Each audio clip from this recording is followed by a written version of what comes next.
Продолжает наш эфир выпуск новостей. В студии Сергей Михедов. Здравствуйте. На сегодняшний день в медицинских учреждениях Якутии находится 165 больных коронавирусом в тяжелом состоянии. Из них 164 – это люди, не получившие вакцину. 30 пациентов на искусственной вентиляции легких. Об этом на брифинге оперативного штаба сообщила заместитель председателя правительства Якутии Ольга Балабкина. При этом в республике достаточно вакцины. За последние сутки в регионе зафиксировано 220 новых случаев заболевания. Из них в Якутске 125.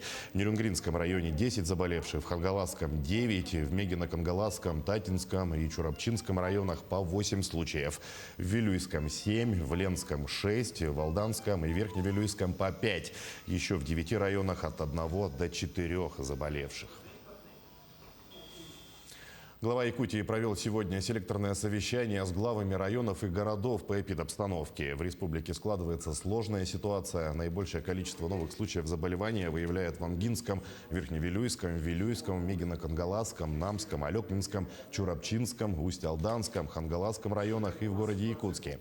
Айсен Николаев обозначил, что основной задачей глав районов и городов остается обеспечение неукоснительного исполнения всех действующих ограничительных мер, особенно по проведению развлекательных и досуговых мероприятий.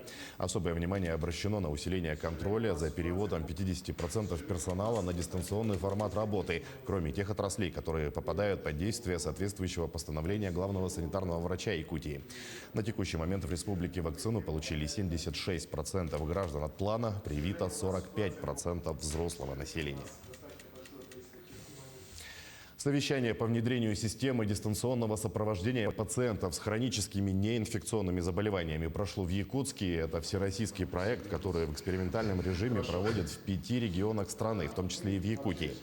В совещании приняли участие 20 специалистов, отвечающих за медицинскую и социальную работу с людьми пожилого и старческого возраста. Были рассмотрены вопросы о наставничестве в первичном медицинском звене, системе долговременного ухода, а также взаимодействия соцзащиты и медицины.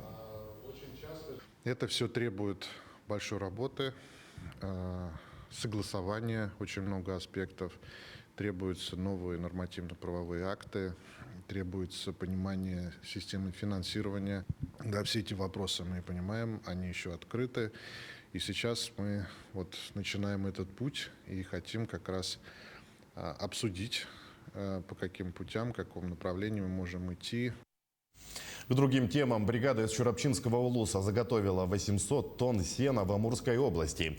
Исполняющий обязанности главы Чурапчинского района Алексей Наговицын встретился в Амурской области с бригадой сенозаготовщиков из Сыланского наслега. На сегодня они в составе 6 человек заготовили 800 тонн сена. Запланировано еще 400 тонн.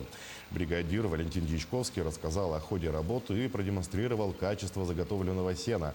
Он отметил, что заготовленные рулоны прессованного сена необходимо вывести до наступления холодов. На первом месте стоит вопрос по организации перевозки сена до Чурапчинского района. Навигационный период для маломерных судов завершится в нескольких районах республики уже сегодня. Ожидается закрытие навигации в Абыйском, Малайховском, Верхнеколымском, Булунском, Среднеколымском, Нижнеколымском, Жиганском, Омском и Аймеконском районах. Также с 11 октября навигационный период завершается в Алданском, Амгинском, Верхневилюйском, Вилюйском, Горном, Кобяйском, Ленском, Мегино-Кангаласском и еще в 12 районах и на территории Якутска и Жатая. А вот образование первого льда на реке Лени в республике прогнозируют приблизительно 12 октября. По информации гидрологов, первый лед на Лени образуется у села Кюсюр в Булунском районе, а 13-14 октября на участке Жиганск-Самгары. На отрезке Якутск-Покровск образование льда ожидается 17 октября, а на участке Ленск-Алекминск 18-19 октября. За прошедшие выходные в Якутии произошло более 50 дорожно-транспортных происшествий. В ГИБДД отмечают, что большинство из них связаны с образующимся гололедом. Если в черте города большинство аварий ограничивается материальным ущербом, то на дорогах регионального и федерального значения последствия более серьезные, такие как опрокидывание и съезд с дорожного полотна. Основная ошибка водителей – они не учитывают дорожные и метеоусловия. Также в это время увеличивается количество ДТП с участием пешеходов. В связи с сокращением светового дня оставаться внимательными нужно всем участникам дорожного движения, отмечают в ведомстве. Госинспекция призывает автомобилистов начать подготовку транспортных средств к зимней эксплуатации. Прежде всего, сменить летние шины на зимние. В ближайшие дни на дорогах республики установится снежный покров. Неблагоприятные погодные условия значительно осложняют дорожную обстановку, затрудняют движение транспортных средств. На дорогах возможно образование наката, а также налипание мокрого снега. В целях снижения риска возникновения ДТП автомобилистам необходимо поменять летние шины на зимние. Следует скорректировать стиль управления, переходя на более плавное, аккуратное вождение. Амгинский район посетил известный русский писатель, сценарист и историк Леонид Юзефович. Леонид Абрамович свой известный документальный роман «Зимняя дорога» писал много лет, долго изучая материалы, и всегда мечтал посетить местность Сосыл-Сысы, где проходила та самая последняя битва гражданской войны, описанная в книге. И вот спустя 20 лет мечта осуществилась, и даже темное время суток не помешало писателю.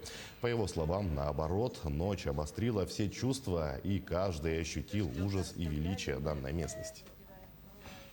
Я вот даже когда писал свою книгу, когда она вышла, я не понимал еще, что это место значит для него.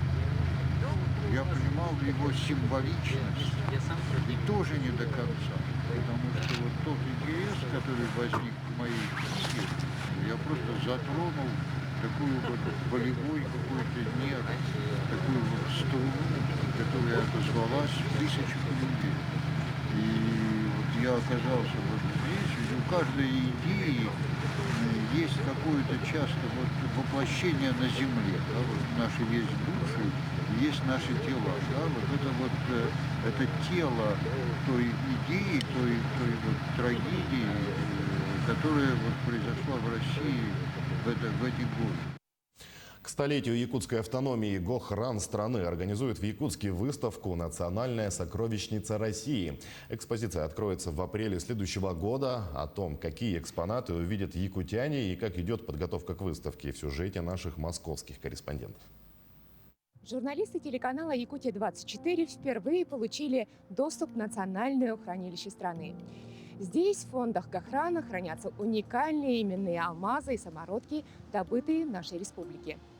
Большая императорская корона, украшенная 11 тысяч якутских бриллиантов, была изготовлена смоленскими ювелирами в 2012 году. Корона воссоздана по современным технологиям к 250-летнему юбилею создания первой большой государственной короны, которая входит в состав королевских регалий Российской империи. Это один из самых узнаваемых в мире художественных произведений. Впервые в истории Гохрана таким комплектом они будут экспонироваться именно на выставке Якутия. Кроме того, посетители могут познакомиться с редчайшими драгоценными камнями и металлами, самородками, ювелирными изделиями золотых и серебряных дел мастеров. Вся выставка наглядно покажет рукотворную связь времен прошлого и современности, связь народов нашей страны. И я хочу подчеркнуть, что каждый экспонат, он уникальный, и, конечно, как национальное достояние, это бесценно. Большинство ювелирных произведений никогда не покидали стены Гохрана и впервые будут представлены на выставке в Якутске. Одним из важных совместных будущих мероприятий станет большая выставка, которую Гохран России привезет к вам на юбилей республики в следующем году. Подготовка выставки – это очень серьезное мероприятие. Любое передвижение экспоната, любого экспоната, оно сопровождается строжайшим контролем и обеспечением мер безопасности. Поэтому мы выставку начали готовить за год. Для нее необходимо специальное согласование с Министерством финансов о том, что эти экспонаты будут в Якутии. Нужно специальное разрешение правительства. Помимо музейных ценностей, посетителям выставки покажут уникальную коллекцию полноцветных ультрареалистических голограмм, точных оптических копий экспонатов алмазного фонда. Оптоклоны позволяют демонстрировать бесценные драгоценные изделия, которые не могут покинуть территорию Московского Кремля. Выставка «Национальная сокровищница России» откроется 8 апреля следующего года в выставочном зале Комдрагмета. Туяра Константинова, Джордж Березкин, Москва. Жюри признало экспозицию республики лучшей среди регионов России на международном архитектурном фестивале «Зодчество-2021» в Москве, сообщает пресс-служба Управления архитектуры и градостроительства республики. В смотре конкурсе регионы России свои работы представили 15 субъектов. По его итогам Якутия получила золотой знак в номинации «Развитие и продвижение национальной идентичности региона». Темой фестиваля этого года была истина. Экспозицию Якутии представили в форме круга, вписанного в квадрат. Также современные тенденции в градостроительстве презентовали экспериментальными кейсами. Среди них мастер-планы 3 арктических поселений и квартала «Звездный» в Якутске, брендинг туристических объектов и Ленский мост. Якутский фестиваль короткометражных фильмов «Республика кино» состоится с 1 по 4 декабря в столице региона, сообщает пресс-служба кинокомпании «Сахафильм». Цель фестиваля нового формата – поиск и открытие новых имен, помощь участникам конкурса реализоваться и расширить границы роста и развития, говорится в сообщении. Прием заявок и работ будет проходить с 15 октября по 15 ноября включительно на сайте кинокомпании «Сахафильм». Отбор фильмов проведут по 4 направлениям – игровое кино, документальное, анимационное и экспериментальное. Все работы должны быть продолжительностью от 5 до 45 минут. Попробовать мед местного производства могут жители Ленского района вот уже 3-й год. Игорь Кузаков из села Нюя занимается необычной для северных широт деятельностью – пчеловодством. В планах у пчеловода добиться того, чтобы нюйский мед стал таким же брендом, как и нюйский картофель. Угостилась медом с местной пасеки и наш корреспондент Анна Кожевникова. Это не просто пронумерованные ящички, это ульи. В Нюе не только занимаются растениеводством и животноводством, но еще и производят натуральный цветочный мед. С этой пасеки в прошлом году было собрано 200 килограммов меда. А в 2 раза больше остается пчелам на зимовку. Это все владение Игоря Кузакова. Он начинал свою деятельность в Приморском крае. Там климат более благоприятный. Но решил, что человек где родился, там и пригодился. 3-й год уже здесь пчеловодством занимаюсь. Пасека сейчас выросла до 20 ульев. 20 пойдет пчелосемьи в зиму. Сколько выйдет, неизвестно. Зимой у меня оборудовано такое укрытие зимнее. Это в доме неотапливаемом. Там еще такой бункер. И аппаратура стоит, поддерживает автоматически температуру нужную для пчел. И я дистанционно это могу контролировать через смартфон. Но пока стопроцентной зимовки добиться не удается. Все же северные условия сказываются. Летом Игорь вывозит своих пчел на заброшенные поля, где растут целые плантации иван-чая. Этот цветок, считает он, лучший медонос, чем даже гречиха. А на следующий год пчеловод планирует сам засеять поля. Его мед раскупают моментально. Он же на наших лесных травах, а они наиболее полезные. Если брать алтайский или краснодарский мед, все-таки они к нашему организму не так подходят. Но это мое личное мнение, конечно. Без всяких сомнений. Игорь, конечно, давно начал этим заниматься с 2019 года, 2019.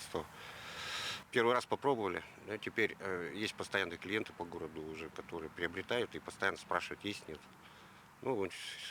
Считая в таких суровых условиях наш местный мед иметь, это вообще здорово.